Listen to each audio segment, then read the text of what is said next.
முன்னாள் முதலமைச்சர் நாராயணசாமி என்ன சொல்லியிருக்காருன்னா, நாங்க ஆரம்பத்துல இருந்தே லட்சிய ஜனநாயக கட்சி வந்து பாஜகவோட பிடிஎம் சொல்லிட்டு வரோம். அதை நிரூபிக்கிற வகையில இப்ப வந்து ரங்கசாமி போய் பார்த்திருக்காரு. அடுத்தடுத்து பாஜக கூட பேச்சுவார்த்தை நடத்தாங்க. இதனாலதான் நாங்க சொன்னது உண்மையாயிடுச்சு. இப்போ இந்த மோசடி கட்சி பாஜக லட்சிய ஜனநாயக கட்சி போன்ற கட்சி மோசடி கட்சி, அது புதுச்சேரியில இருந்து அகற்றப்படணும் அப்படின்ற வார்த்தைகள். அதான் நான் சொல்றேன். பி டீம்ங்கிறது வந்து மறைமுகமா வேலை செய்யறதுதான் பி டீம். நான் தான் சொல்றேன், நான் 2014 இருந்து பிஜேபி தான் இருந்தேன். நான் தான் உங்ககிட்டயும் சொல்றேன், இது காலகாலம் சொல்லி தானே இருக்கேன். நான் போய் மறைமுகம் அவங்க வந்து அங்கீகாரம் கொடுக்கல, எனக்கு சீட்டு கொடுக்கல. அதனாலதான் நான் கட்சி ஓபன் பண்றேன். கட்சி ஓபன் பண்ணி இன்னைக்கு செயல்பாடு பார்த்துட்டு, இன்னைக்கு செயல்பாடு பார்த்துட்டு இன்னைக்கு நிறைய பேர் நம்ம கூட அலைன்ஸ் வரணும்னு நினைக்கிறாங்க.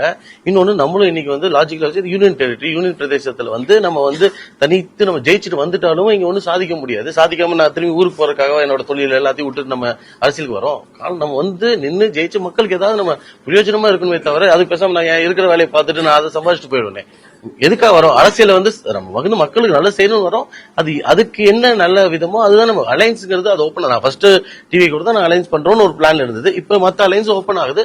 அது நான் பாப்பேன். என்னைக்கா இருந்தாலும் அவங்க திமுகவோ இல்ல காங்கிரஸ் கூட போக முடியாது. அது என்னைக்குமே என்னோட இனத்தையும் என்னோட மொழிக்காகவும் இந்த தேசத்துக்காக துரோகம் செஞ்சவங்களோட நான் என்னைக்குமே அதை நினைச்சு கூட பார்க்க முடியாது. அப்படி இருக்கும்போது நான் வந்து எனக்கு ஆப்ஷன் இருக்கிறது 2-3 ஆப்ஷன் தான் இருக்கு. அது நான் எக்ஸ்ப்ளோர் தானே பண்ண முடியும். இல்லங்க அவரு தான் பாத்துங்க. நீங்க ஓப்பனாவே வீடியோ பாப்பீங்க. சுனாமி வீடியோல வந்து பேசும்போது அது அம்மாவே சொல்லும், இவர் வந்து அந்த மாதிரி தமிழ் தெளிவா சொல்லும். அந்த ஆளு வந்து அப்படியே மாத்தி சொல்றேன்னு இங்கிலீஷ்ல போய் சொல்லிட்டு இருப்பாரு.